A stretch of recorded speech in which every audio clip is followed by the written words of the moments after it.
Os grandes nomes da música internacional, eles não se põem a serviço de nenhum político. Exatamente.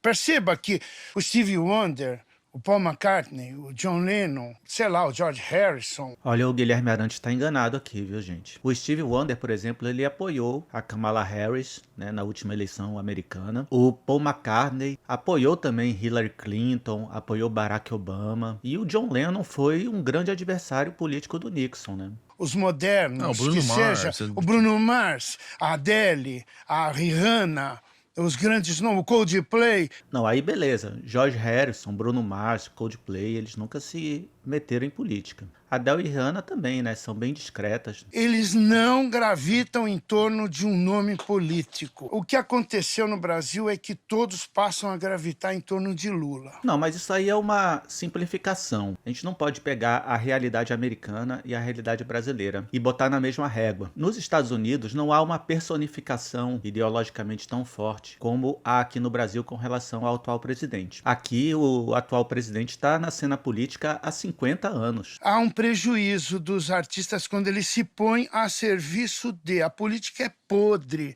a política não vale nada, a arte não.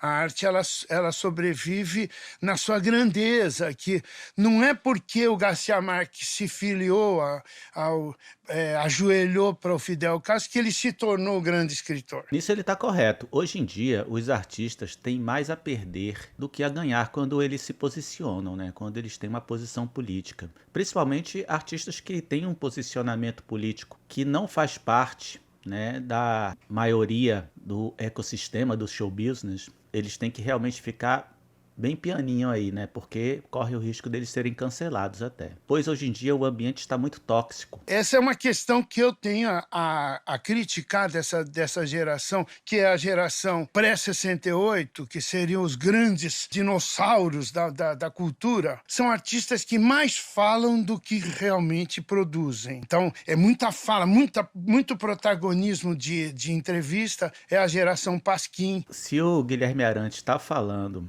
do Caetano Veloso, do Gilberto Gil, até mesmo do Chico Buarque, ele está enganado. Eles têm uma produção musical muito grande. Eles não eram só de falar, eles eram também de produzir. E produziram muito, né? Mais até do que o próprio Guilherme Arantes. Então, a minha geração, ela é uma geração que, quando entra em cena, a gente é desimportante. Quem somos nós? Sou eu, o Djavan, o Alceu, o Geraldo Azevedo. Realmente, essa geração que surgiu nos anos 70, Belchior também, eles eram muito comparados com a geração anterior. A geração do Caetano, do Gil, do Chico Buarque, dos bossanovistas. E ainda há, nisso aí tudo, uma questão que é muito importante. O Guilherme Arantes, ele fazia um som jovem, uma coisa que tinha um apelo popular entre os jovens maior. Então, ele sofreu realmente um preconceito, um olhar meio torto por parte da crítica musical e por alguns artistas, né? Aí a nossa geração, ela tinha que ser classificada como desimportante. Como assim tinha que ser classificada como desimportante? Entendi muito bem isso, vamos lá. Mas você sentia isso quando você chega em cena?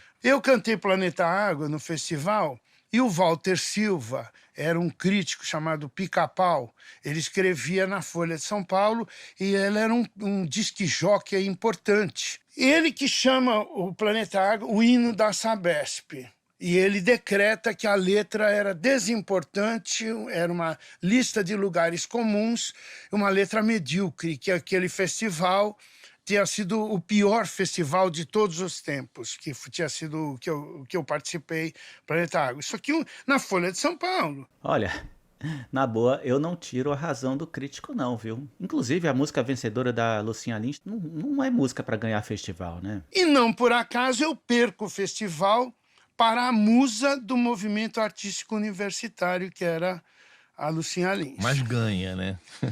E veja, por exemplo, a letra dela... Ninguém ganhou mais aquilo a do letra que você, da música né? dela Realmente o que o Clemente falou aqui tá certo. No final das contas, quem ganhou esse festival foi o Guilherme Arantes.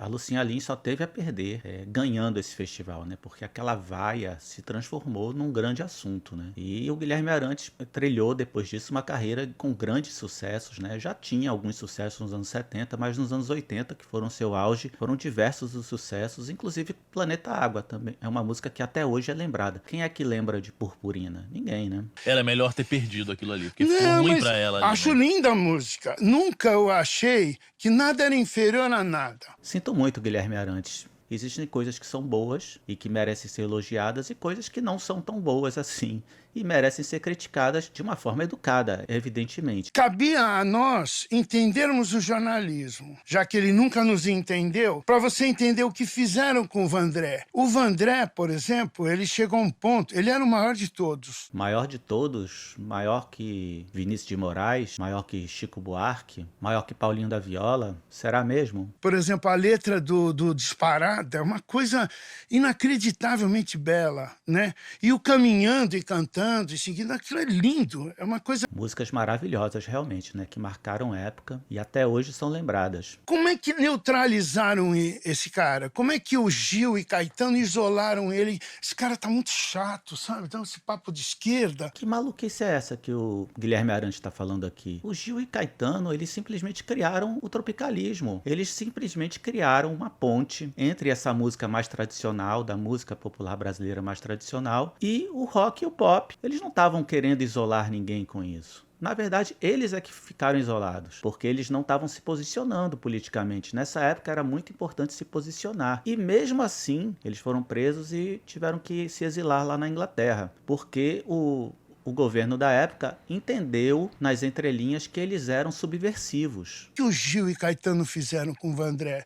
Botaram ele de lado? Como assim botaram de lado? Que poder é esse que o Gilberto Gil e o Caetano tinham de botar alguém de lado? Coisa estranha esse papo, hein? Por que nunca deram valor pro Taiguara? Porque ficou muito chato também, então... Taiguara? Será que o Caetano e o Gilberto Gil, eles têm que abraçar todo mundo que chega, né? Tem que gostar de todo mundo, tem que se enturmar com todo mundo? Eles se enturmaram com os que eles se sentiam mais afeitos, como por exemplo até mesmo o Djavan. O Taiguara não consegue encher um álbum best-of de 12 faixas. Produção musical bastante qualquer nota aí, né, do Taiguara. Algumas boas músicas e só. O que o Brasil fez o que fez com o Simonal? Pelo amor de Deus, vai citar agora o Simonal, cara. Pô, o Simonal é um cara metido pra caramba. Ele morreu pela boca. Sinto muito. Gente, olha, para terminar isso aqui, o que fica para mim no final não é esse papo político e ideológico, que na verdade é apenas uma cortina de fumaça para o ressentimento do Guilherme Arantes. Tá latente aqui, tá escancarado. A produção artística de cada um desses nomes aí que foram citados